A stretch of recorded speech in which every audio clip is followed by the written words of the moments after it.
Assalamualaikum warahmatullahi wabarakatuh. Halo bunda-bunda yang cantik, semoga bunda-bunda semuanya semakin sehat dan cantik.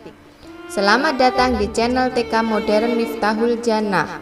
Pada pertemuan ini saya Bunda Erna akan menjelaskan tentang bagaimana cara mengatur emosi setelah membentak anak.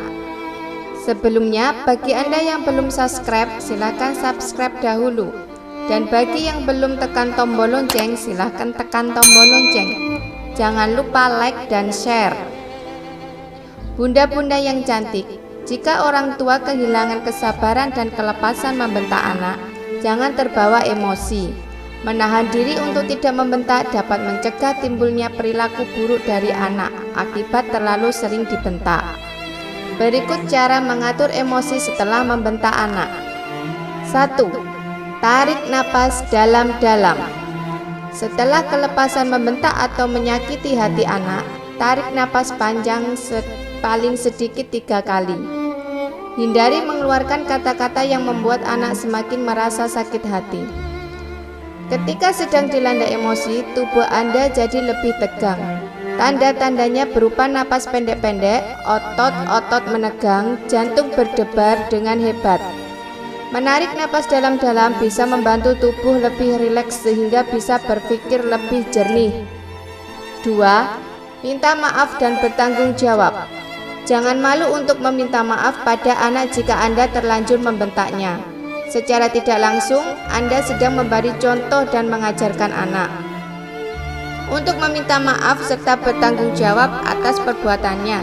Jika orang tua telah kelepasan membentak anak, minta maaf pada anak dengan nada yang tenang. Anda bisa berkata, "Maaf ya nak, ayah dan ibu jadi terbawa emosi tadi dan membentakmu." Hal ini mungkin membuat anak bisa memaklumi kesalahan orang tuanya. Lakukan sama halnya dengan Anda yang bisa menahan diri untuk tidak marah pada anak. 3.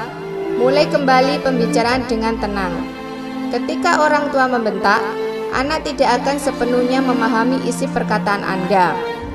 Jadi setelah meminta maaf, pastikan bahwa emosi Anda telah mereda dan tawarkan pada anak untuk memulai kembali percakapan dari awal, tanpa luapan emosi atau bentakan. 4. Hindari memaksakan pembicaraan saat itu juga.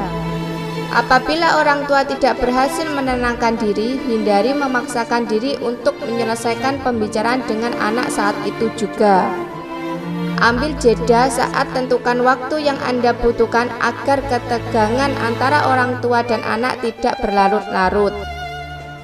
Sebagai contoh, katakan bahwa saat ini Anda sedang marah besar dan ingin membereskan cucian dulu sambil menenangkan diri. Setelah itu, lanjutkan kembali pembicaraan dengan anak. 5. Ingatkan anak bahwa mencintainya. Sehabis dibentak, anak akan merasa kecil hati. Agar perasaan tersebut tidak berlarut dan menjadi akibat dari anak terlalu sering dibentak, orang tua perlu memberitahu bahwa Anda tidak membenci anak.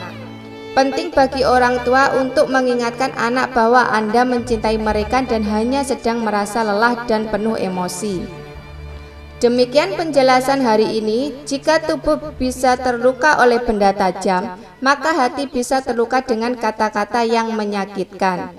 Sampai jumpa kembali dan terima kasih. Wassalamualaikum warahmatullahi wabarakatuh.